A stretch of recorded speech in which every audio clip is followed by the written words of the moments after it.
Welcome to this explainer. If you're a seasoned veteran trying to keep track of Mortal Kombat 11's ever-expanding universe, you already know the golden rule. A fighting game is really only as good as its roster.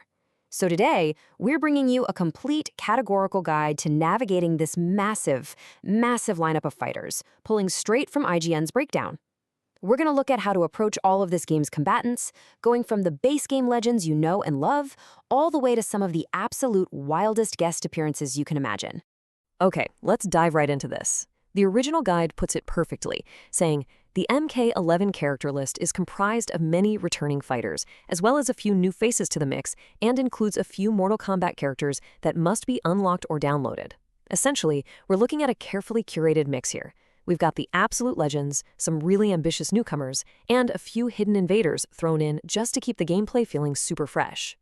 Just so you know where we're headed, here's our quick roadmap for navigating this huge roster today. First up, we'll cover the core roster.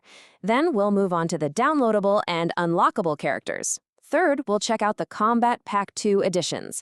And finally, we'll wrap things up with the results of the Best Fatalities poll. All right, let's kick things off with Section 1, the core roster, those essential baseline fighters. And when you look at the sheer scale of the baseline game, it is wild. We're talking about 23 core fighters right out of the gate. This is exactly where you start when you're figuring out who your main is going to be. I mean, you immediately see the iconic pillars of the franchise, right? Johnny Cage, Sonya Blade, Jax Briggs, and of course, the legendary rivalries are totally intact with heavy hitters like Scorpion, Sub-Zero, and Raiden. But, it's not just the old guard here. This core roster beautifully weaves in newer staples like Kotal Kahn, right alongside entirely new faces to the franchise like Jerass, Collector, and Cetrio. Moving on to Section 2, downloadable and unlockable characters. This is where we really start expanding the universe. When we look at this first wave of additions, we see a really fascinating blend.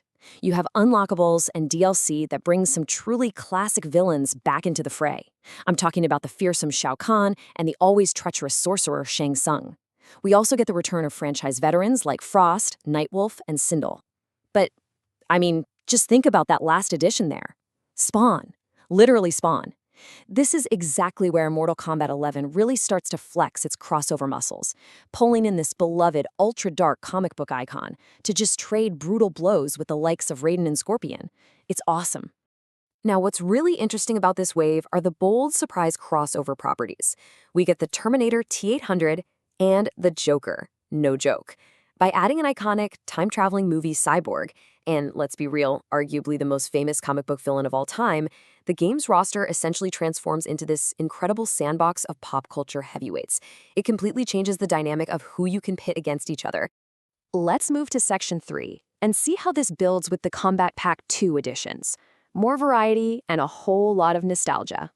So this specific pack brings us 3 distinct new fighters. We get Fujin, the God of Wind, and the 4-armed Shokan warrior Shiva.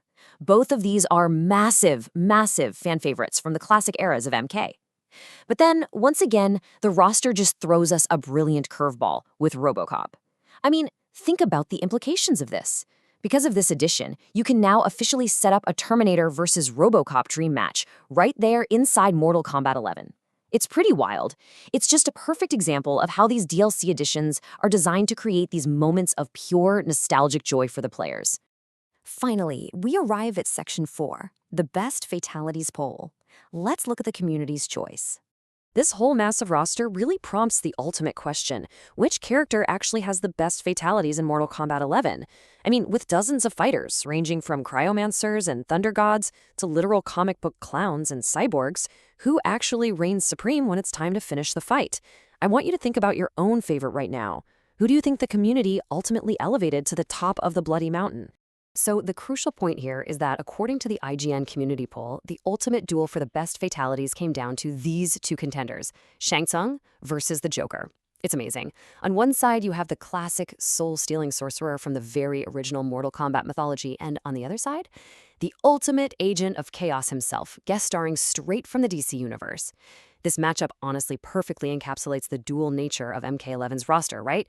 You have this deep reverence for its own classic villains, pitted directly against the spectacular, over-the-top theatrical flair of its guest characters. But the real beauty of a roster this expansive is that the final answer is entirely up to you. You can finish playing for your personal results or just see the communities. I highly encourage you to dive into the game, explore this absolutely massive mix of fighters, and just decide for yourself. Does the classic ninja hold the crown for you, or does a surprise Gef's character manage to steal the show? Jump in, test your might, and discover who has your ultimate fatality. Thanks so much for joining me on this explainer, and I will see you next time.